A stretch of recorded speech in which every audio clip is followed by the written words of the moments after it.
I think this game is the type of game that will truly put Antares to the test. This guy is an incredibly gifted player on Skywrath Mage. It's his best hero, but I don't think he's gonna have a fun time, and I'm really worried. My prediction going into this series was that regardless of who wins, I was expecting one-sided games. Game 1 delivered in that regard. This one, you told me, put me on the spot. I would really like to see, SAKSA? or rather, I would expect Tundra to run away with this. But let's see what the 9PANDAS lineup can bring. No detection. And I want to just give a random stat, because there's always like maybe one, maybe two heroes that can fit the bill for this. I count 5 heroes that could potentially build Phylactery, and they would not be sad about it. Rubik, Medusa we've seen, Bounty Hunter we've seen, Nyx we've seen, Skywrath Mage we've seen. We could see 5 Phylacteries. There's a lot of Phylactery this game, absolutely. And is that how you build a Phylactery? I think it is. I think 9 is already he's ready to go eyeing it up there. Yep. Wow. That's the Phylactery. All right, talk to me about this mid Rubik, because that's kind of the big standout here, despite everything else that's been kind of weird about this draft overall. Yeah, so what Tundra did when they picked the Rubik was they covered their bases regardless of how the lanes were going to be set by 9PANDAS, since the Batrider could have also technically been a side lane hero at the time. So when they picked this Rubik, both the Rubik, the Venomancer, and the Bounty Hunter could have gone mid. So they just kept the options open. They look at what they think is the best solution, and they set it up. And yeah, mid Rubik. Oh, the double stun coming out from SAKSA, nicely timed, and Ramsey's going to take a tumble. SAKSA gets first blood, timing it perfectly with that Shadow Walk, and that's just showing the prowess of that new stun interaction with Shadow Walk. Build up on the Dusa. So we're going to have 2 Phylacteries minimum on the Radiant. Hell yeah. SAKSA might buy one as well. Is this just what they're going to do? What if you just kill the enemy team without touching? Cast spells, and then they die. Yeah, you don't need to attack at all. You just let Phylactery do the work. I mean, we saw the Pavis' last game from Tundra. They're obviously eyeing up these new items that other teams are a little bit more conservative, I guess, in buying sometimes, and they seem to value them quite highly. Of course, when you have heroes that you can add damage to a spell that doesn't do damage, like Spell Steal and Track, then it's very, very good. Obviously very good. Rubik also has the added benefit of having 3 spells that use Phylactery plus a potential 4th, right? So even if one of his spells is on cooldown or as the fight is developing, you have a good chance of getting out multiple procs. Because the cooldown of Spell Steal is obviously longer than that of Phylactery until you have Spell Steal level 3. But then you just have Fate Bolt to proc it, you have Telekinesis to proc it, and you potentially have a Stolen Spell. So, yeah, very, very cool item on the hero. Ramsey's going to take more damage from SAKSA. So from the side of 9PANDAS, can you explain this draft? Because the way that I'm interpreting it, they start out, they obviously know that Medusa's going to be picked, and they've done their research. They know that 33 has played this hero as well, so they don't want to beat the hero. They're 3-0 against 2. Yeah, they're the one team that has like consistently beat it, but this is an off lane, so you don't want to invest too much into trying to counter it. Radiant's middle tower they open with the Nyx Skywrath. Nyx has, you know, historically, I mean, there's no mana burn, but the new Mind Flayer kind of works in that same fashion against. And the Vendetta takes half her mana. And Vendetta is crazy if you can get it off. Arrow. Deny. Almost Roger will get it. So yeah, talk to me about their draft and how it developed. Yeah, so core versus core matchup, Slark is really good against Medusa because she's static, she's slow, and she needs time to kill you, and you just keep racking up stacks. And that is regardless of whether she's a 1 or a 3. So the Slark makes a lot of sense from my perspective, but the biggest problem that I see for it is that there's a lot of logic behind the picks that they have against the Dusa, but now that it's as expected, you can call it demoted if you will. I don't really know if I would think of it that way with Tundra playing in the offlane because he's just been owning it up when he has played it. But the illusion carry is the big question mark for me. Like, how do they deal with this Naga when it gets 3, 4, 5 slots? I just don't think they can kill the illusions. Okay, so here's my added question onto this. So one of the games, at least one, I think maybe 2 out of the 3 games at least, they picked Void against the Medusa. Yeah. Void, this game actually looks better to me than Slark. I know Slark is good against Medusa, but Void has, you know, the Chronosphere with a great setup with, you know, the Epicenter into that or the Mystic Flare. And you have itemization to be able to kill the illusions, which is a Maelstrom, which you're not going to be buying on Slark. Why not go for that instead? It's about the information you have available at the time, right? When they picked the Slark, what heroes did they see? So they had... Slark was 4th picked. So they saw... So I don't know if it was 3 or 4 picks so far. They saw, I think they saw Veno, Dusa, and Bounty, right? Perhaps. At the time? No. They picked Slark in the Naga. I'm almost positive. Okay. Just assume I'm right. Because if they picked it into Naga, I would kind of agree that there might have been a better option, but I don't know if Void would have been it, to be honest, because then you're running the risk of just getting crushed by Veno, right? Like, that's a terrible lane matchup for Void. Yeah, that's true. So, kind of a damn it if you do, damn it if you don't thing, and I think that's also part of the reason why Tundra prioritized Veno when they did in the draft was, again, that flex, the value of having that. Getting gone on again. And Cussive shot was there from Antares to give Ramses a little bit of space. And a little blood grenade used by SAKSA as well as he's continuing the pressure onto Antares, and this looks to be a kill. One way or the other, it'll be the Mystic Snake from 33. I mean, that's the other thing about Tundra that I really, really like about their drafts is we're going to see Roger end up getting taken out by Snaking. So many blood grenades already in this game. As Miro's just going to get chased out. But the fact that their lineups are so flexible, they can just make a last-minute call after the draft and then decide what they actually want to do. A very big benefit in the drafting phase for Tundra, generally speaking. oh no. Oh, Ramses! Close. Oh, Ramses! Excuse me? What? He has absolutely no emotion to that. What? What was that? Not expecting SAKSA to do that much damage, I suppose. 9 not able to sidestep the Impale. Another blood grenade. I think that was from Roger. I think heavy damage to the tower. Looks like he might be done for. 9 does get brought down, though, eventually. Getting a trade there for 9 is great result. Like, that should just be a clean kill for 9PANDAS with no repercussions, but... Ramses taking out his anger onto 33, who's just going to TP out. Okay.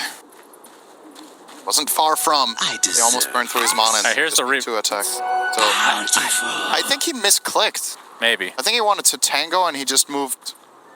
Radiant structures are fortified. Shit Bit of a happened. blunder. Miero. Okay, so here's the problem. Like, Tundra are crushing the side lanes. Like, Sand King is having a hard time. Okay, this could have been something, but not SAKSA quite. has double damage. Is Ramses going to die again? Oh, Getting slowed down. Going to stop the salve. Ramses, he gets chased and killed again by SAKSA. I think that's the 3rd kill. What the hell is going on? They're bodying them. They're just absolutely bodying them top. 3k lead minute 7. Wow. Yeah, look at these levels. Bounty Hunter is level 5. The enemy 133. are level He's 4. out of mana. This is Cinder big. Kiyotaka. Yeah, that's going to show Makes up. his transition over. He does not have lasso right now. Going onto the tower, he's going to get galed though. Kiyotaka now one in trouble, and he gets brought down. This is a complete disaster They brought over the for 9PANDAS. They are getting so outplayed right now. The now. Mango Man is here. What? It's like the Milkman, but he shows up with mangoes. And you get them for free. He didn't even have to pay for them. Okay, interesting. Yeah, and this is becoming a shellacking at this rate. This is not looking great for the dire side. Yeah. Obviously, as the panel talked about, Sand King is a pretty weak laner, and yeah, he can usually lane against Naga, but the Veno matchup's actually super annoying. And keep in mind, you're playing with a 4 that's melee, so Veno has 2 good matchups in that lane. In the meantime, SAKSA's just been trashing this top lane. That's a really good shot there. Finally. Black 3, he will die. Yeah. I think Tundra, with the right itemization, with just 1 pipe, are going to seem borderline immortal against this lineup if Slark isn't popping off. And, well, as we've already established, Ramses is probably having his worst game of the tournament so far. Canceled it. Oh my goodness. SAKSA is being so freaking annoying. Oh, I would be so annoyed. Whenever I watch these Bounty Hunter games on this pro level where Bounty is doing well, I see this, I just want to play the hero. It's like, it's incredible how much impact this hero can have now in these early levels, where in the past it used to struggle. Oh my god, Roger's dead. Phylactery City. Yeah, Phylactery. Is Miero going down to a solo SAKSA? He has Shuriken, it doesn't bounce though. But he's just going to get the kill on Antares instead, potentially. Will fall to Skeeter, technically speaking, as he could still go for Miero. No. Shuriken, not enough damage, so SAKSA will eventually be brought down, pop the Fairy Fire. Is under attack. I think what you have to do as 9PANDAS here is you get the Sand King dagger, and then I think you're fighting non-stop, and then it's crash and burn mode. Like, you can't just try to be strategic and slow down and try to hit more item timings or whatever, because Tundra will be running the map. Like, they're already running the show right here. You have to be able to fight back. You can barely fight back. I mean, SAKSA's a higher level than Ramses, for God's sake. He's completely crushing him here. Absurd. But that's why you have to combine your heroes, right? Because because Sand King and Batrider and Skywrath and Nyx, all four of them get either countered by Pipe, BKB, or both. They have to play the moment that they are online in any way and get stuff done on the map. Because I don't think you outscale the Radiant team either with your lineup. Naga, as we've already established, will become a huge problem for their team. The Medusa offlane, we've seen countless games. Countless games is an exaggeration. We've seen a couple of times from Tundra. How much 33 will do? No way. No. All right. Kill for SAKSA on, just the casual position 1 Slark that's died, I think, 4 times now to the exact same support hero. I don't know what you're supposed to do. And Bounty Hunter is one of those heroes where, as we've seen so many times, track kills will continue to snowball if you let them get killed, and they're just going to rack them up. Skitter has tipped his teammates more than he has kills and assists. He's literally just sitting there pressing tip. Farming. Yeah. He's tipping SAKSA, he's tipping Snake King, just chilling. I'm just hitting creeps. Good job, guys. Whenever you need me, just let me know. I mean, you guys are doing great.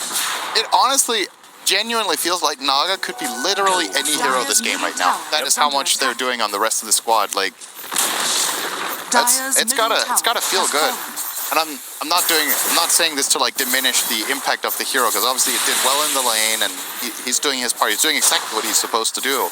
It more just highlights how incredibly well, especially SAKSA, is just trashing the whole map with its bounty, that they don't even need their carry. He doesn't need to get involved. He can just become a threat down the stretch. He's going to find Kiyotaka. Crack is there. And the lockdown. Well, he's attempting to TP out, but, Got you! SAKSA is just going to get his 6th kill of the game, and I think his phylactery is likely on the way. So that will be their 3rd, right? Then they have one on Rubik, Dusa, and Bounty. Yeah. That means when all 3 of them just cast their spells on a track target, with the amount of health the Dire team have right now, they might just die. 100-0. And the thing that makes me sad about this game is I was hoping to see, like, past the laning stage, what the idea of 9PANDAS lineup was. Yeah. And I don't know how you can possibly recover from this. Miro going for the epicenter, using the horsey, but just does a little damage to an illusion and some creeps. So completely nullified here from Tundra. And now Miro might even be found. Oh, it's gonna go on top of Skeeter. All right, they have the damage with the Mystic Flare. Nice kill on the position 1 Naga, but SAKSA is the real one you gotta worry about. Miro, he is tracked up, nowhere to hide, and the fact that you're able to get a Bounty Hunter in a game against the likes of Nyx and Sand King, who want to have cover in the shadows, pretty big deal. Is he going Radiance? Is this real? Illusion. I don't know, Shannon. I don't know what he's gonna do. I'll be impressed if he gets the relic. Dire's bottom tower is under attack. SAKSA's coming to steal his lunch money. The fact that he's a higher level actually is so comical right now. Jeez Louise. Dire's bottom tower I guess they're technically the same level now. But position 4 versus position 1. And I bet SAKSA's loving this patch. He's been able to play something completely different every game, basically. Absolutely. You can just random him a hero, and he's like, I'll make it work. Slark, sure. Bounty, sure. He's going to run past Roger here. Yep. In Vendetta. He finds 33. Okay, that's half his mana pool gone.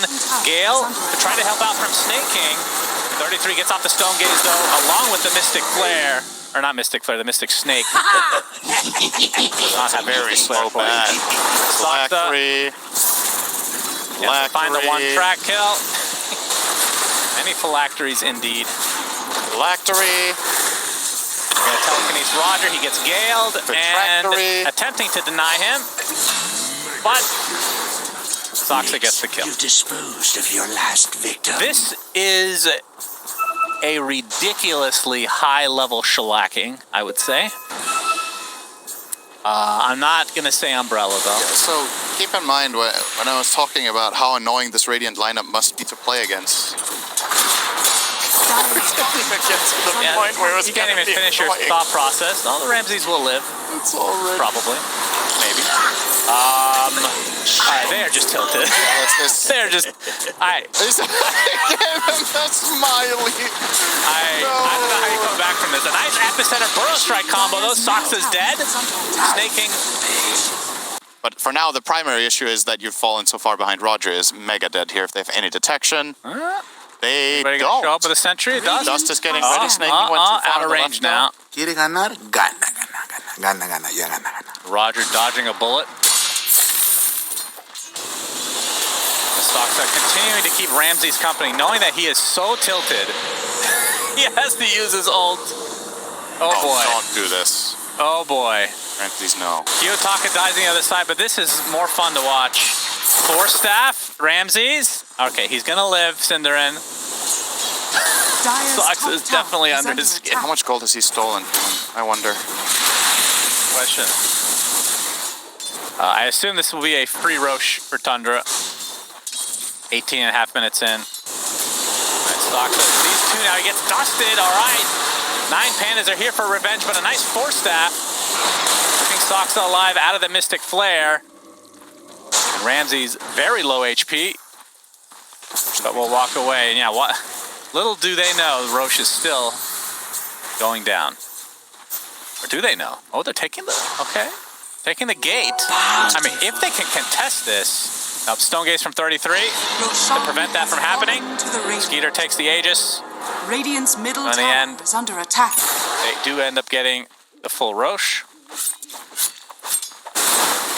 15k lead for Tundra at the 19-minute mark. I think every game Tundra have played offlane Medusa has been giga stomp. Like, Yeah. none of them it's just not been. Well, if you look at it from 9PANDAS side, they've won every game against. Exactly, but they haven't played against offlane Medusa, right? And I think That's true. they came into this with a thought of having a solution. And again, I still need to see it in this game. Like, what can you possibly do to solve this problem? Dire are scared. If you didn't have the illusion problem, I would think Dire's they could top maybe tower handle it is under through. attack. So annoying. He's gonna die for this, surely. It's still gonna be a trade. Burrow's there, Skeeter looking for the kill on Kiyotaka, and they'll find it. So 1 for 1. And the thing that makes this so odd is that Dire's top tower. obviously we're talking a lot about SAKSA because he's been playmaking so much, but it seems so effortless. You know what I mean? Like, Yeah. 9 hasn't really done very much. He hasn't done very much. They both had like 5 kills out of 20 on the position 1 and 2. And now has Vendetta 9 might get involved. Oh my god. Dire's top Where do tower you think is under you're attack. going? I love that SAKSA is the one that gets the kill.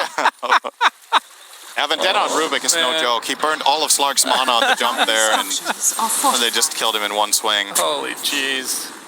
¿Quiere ganar? Gana, gana. I have not seen a game like this in quite a while, I will Dire's say. middle tower is under attack. Oh, the Nice steal from 9. And, I mean, that's the thing that... Oh, here he comes! Yep, nice SAKSA stuff. again. Just wants to be the most farmed here on the Great kill by Dire's SAKSA. middle tower has fallen. Like, hey, if I just get in range for me to track, and, you know, he could actually get the kill with track, technically. It's like that thing in the company where you do 90% of the work and then your superior gets the credit. Yes. That's basically it right there. Great sequence of spellcasting from 9, and then Bounty comes in. I made this. Oh, to be fair, One attack on track. he did make this state of the game occur. That's So fair. he does this. This is like the CEO that started the company, the founder. I will say, I think this is the highest impact we've seen on a single game from a single player this tournament. Like, he just He's gonna try to steal this. ran it over. He's gonna try to steal this. Oh, he gets lifted instead. And, oh, he dies. He died to the Tormentor. To the Tormentor as the shard goes to snaking. Okay, Kiyotaka, he's gonna pop his BKB, but falls in the end to the Fade Bolt. Despite having the BKB, GG's called. I can't blame this game. This was, I have no words for how bad this stomp was.